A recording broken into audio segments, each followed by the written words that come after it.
Françoise Belay. Je suis artiste peintre et j'ai le plaisir d'exposer en ce moment à Bercy au Casque 33 toiles de peinture à l'huile et qui représentent différentes thématiques qui me sont chères. Donc tout d'abord, je vous présente le tableau qui a servi pour l'affiche de l'exposition et qui présente un bouquet de tournesol dans une cuisine, dans une maison rustique du Morvan. Donc dans les thématiques, comme vous l'aurez compris, il y a les fleurs, tout ce qui est bouquet. Donc je suis moi-même très inspirée par la peinture hollandaise. Et donc j'ai beaucoup tout ce qui est bouquet, fleurs, nature. J'ai passé mon enfance en Île-de-France, à Viroflay, près de Versailles. Et c'est une région qui a beaucoup inspiré les peintres impressionnistes, et notamment Corot.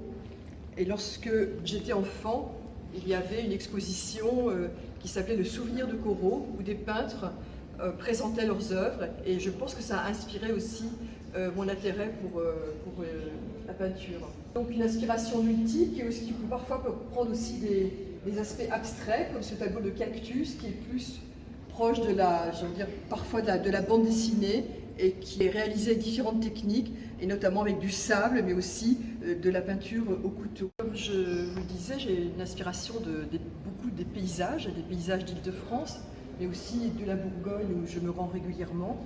Et j'accorde aussi beaucoup d'importance aux saisons, comme le montre ce paysage d'automne, ce chemin qui navigue entre l'abstrait et le figuratif, avec un accent mis sur les couleurs. Effectivement, pour moi, c'est la couleur qui est très importante en peinture, et le fait de faire flamboyer les couleurs, c'est quelque chose qui m'intéresse énormément.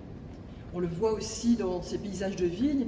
J'ai exposé chez une viticultrice, Clotilde Daven, il y a 2 ans, et j'ai été très impressionnée par ces vignes qui comportent à la fois un aspect graphique dans la façon dont elles sont organisées, et aussi une explosion de couleurs au fil des saisons et des activités.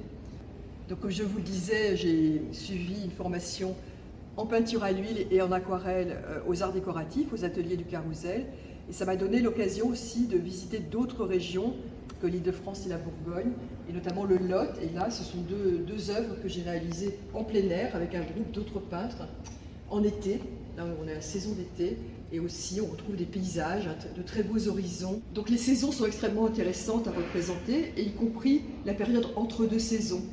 Et notamment ce tableau que j'ai intitulé Fin d'hiver m'a intéressée parce qu'on est à la fois dans l'hiver, avec cet arbre qui a encore ses feuilles nues, et le pommier qui pointe déjà quelques fleurs blanches qui annoncent le printemps. De l'hiver à l'été, et là quelques toiles aussi, toujours réalisées sur place avec un groupe d'autres peintres à Tavira, au sud du Portugal. On retrouve l'intérêt pour les fleurs et pour les arbres, en particulier ces oliviers dans le tableau du haut. J'ai parlé d'inspiration de peintres comme Corot ou d'autres, mais aussi les peintres femmes.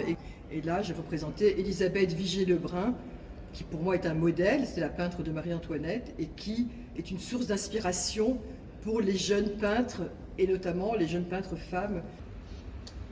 Et ces personnages, toujours un petit peu énigmatiques, un petit peu façon caillebotte. Il y a aussi quelque chose qui m'intéresse beaucoup, c'est la transparence, les lumières, un petit peu nacrées, comme on le retrouve dans cette tour Eiffel. Et on retrouve aussi cette évocation de la vie moderne et aussi de la vie de café, avec un tableau bien sûr qui est inspiré de Hopper, où on voit ces personnages qui conversent dans un café, et toujours avec des lumières et des couleurs assez tranchées. Donc je vous invite tous à venir visiter cette exposition le 10 janvier 2024.